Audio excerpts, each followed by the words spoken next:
टाळ वाजे मृदुंग वाजे, वाजे हरीचा विना, माऊली निघाले पंढरपुरा, मुखाने विठ्ठल विठ्ठल म्हणा.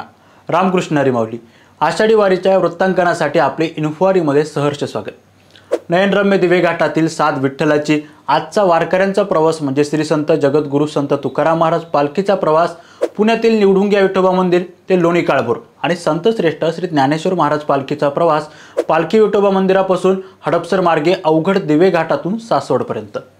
चला हो पंढरीशी जाऊ, वारी सौख्य शांती मार्गाची, सुंदर ते ध्यान उभे विठेवरी, कर्कटेवरी ठेवूनिया, तुळशी हार गळा कासे वितांबर, आवडे निरंतर हेची ध्यान.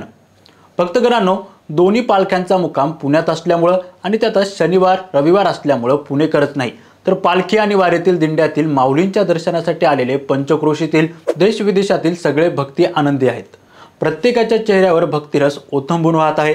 ज्ञानोबा तुकोबांच्या वैभवी पालखी सोहळा अनुभवणं, पादुका दर्शन घेणं, भक्तिरसात चिंब भिजणं हे त्यांचं भाग्यच.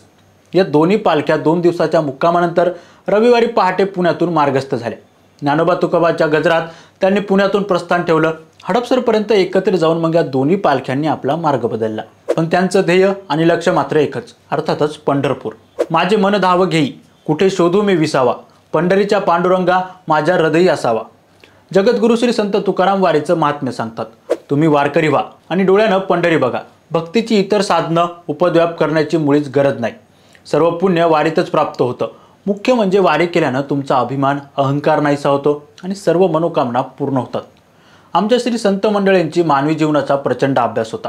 हे मनुष्य जीवन घेरलंय ते षड्रिपुंनी. काम, क्रोध, लोभ, मोह, मद, मत्सर या 6 शत्रूंना हरवणं भल्याभल्यांना शक्य नाही. सर्वात महत्त्वाचं म्हणजे तो अहंकार. तो क्षणोक्षणी उफाळून येतो, जातच नाही. म्हणूनच तर या षड्रिपूंवर अगदी आरामात विजय मिळवण्यासाठी संतांनी हा पंढरीचा मार्ग दाखवून स्वतः वारी सुरू केली.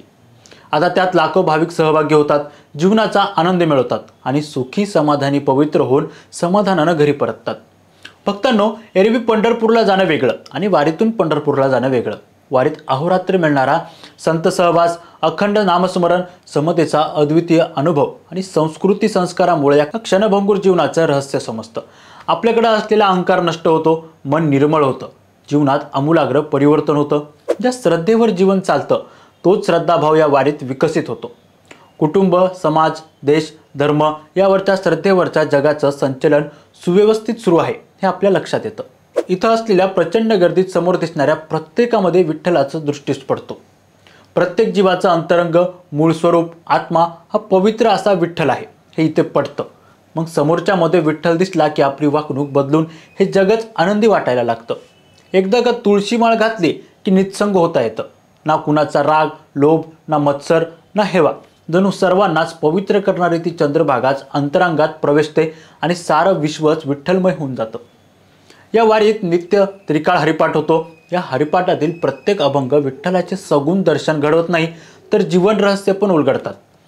येथील जल्लोषात होणाऱ्या नामगजरानं स्वतःचाच नाही तर जगाचा विसर पडतो. आमच्या संत मंडळींना परमेश्वराला अनन्यभाव शरण जाणं साधलं. त्या संतांच्या वाङ्मयाचा सहवास वारीत लाभतो. मग त्यांचा निर्मळ भाव, विवेक, विशाल मन भक्तगणात प्रवेशते. ज्ञानोबा, ज्ञानदेव, तुकाराम, एकनाथ न कळत समजून जातात. भक्त पुंडलिक होता येतं. मंडळी, एकदा का आपण विठ्ठलमय झालो की भक्तांच्या प्रत्येक कर्मात तो विठ्ठल मदत करतो. जनाबाईंचे जाते फिरवणारा परब्रह्म विठ्ठल तोच हे ब्रह्मांडी चालवतो हे पटतं. आमच्या संत मंडळींनी कसं वागावं हे स्वतःच्या जीवन दर्शनातून मांडत सुखी जीवनाचा मंत्र दिलाय. वारीत याचे प्रत्यंतर येतं हे लक्षात घ्यायला हवं. माऊली, आज ज्ञानोबारायांच्या पालखीनं वळणावळणाचा अवघड असा नयनरम्य दिवेघाट पार केला. हा घाट पार करताना दरवर्षी हमखास पाहून येतो. पण भक्त या अमृतधारांनी आणखीनच उत्साही होतात. हरिनामाच्या गजरात हा परीक्षा घेणारा दिवेघाट भक्तलीला पार करतात. नयनरम्य दिवेघाटातील पालखीचं विहंगम दृश्य कॅमेऱ्यात टिपण्यास सारेच आतुर असतात. एक अद्भुत, अद्वितीय, अलौकिक क्षणाचा हा प्रवासाचा साक्षीदार असल्याचा आनंद प्रत्येक भक्ताच्या चेहऱ्यावर दिसतो. प्रत्येक गोष्ट ही परमेश्वराच्या इच्छेनं आणि पूर्वसंचितानं पार पडते. खरं म्हणजे प्रत्येकाला पंढरीची वारी करायची असते, पण प्रत्येकाच्या अडचणी वेगवेगळ्या आहेत. पण ज्यांना प्रत्यक्ष हा सगुण निर्गुण असा विठ्ठल ये म्हणून हाक मारतो त्या भक्तांचं पुण्य फळाला आलंय. हा पायी वारीचा प्रवास आनंद प्राप्त होतोय. आपणासही विठ्ठलाची साथ आहे. हाक ऐकू यावी हीच विठुरायाकडे प्रार्थना.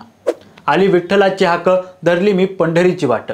पांडुरंग माऊली, विठ्ठल माऊली, तेजाळ ते मुख, कृपाळू ते पाय, सुंदर ते ध्यान मनी आठवावे, आठवावे ते रूप. जय जय विठ्ठल, जय जय हरी विठ्ठल. पुंडलिक वरदे हरी विठ्ठल, श्री ज्ञानदेव तुकाराम, पंढरीनाथ महाराज की जय.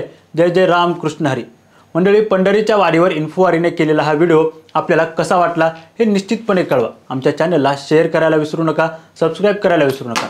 चला, अशा छानशा व्हिडिओसह पुन्हा एकदा भेटूया. तुर्तास खूप खूप धन्यवाद.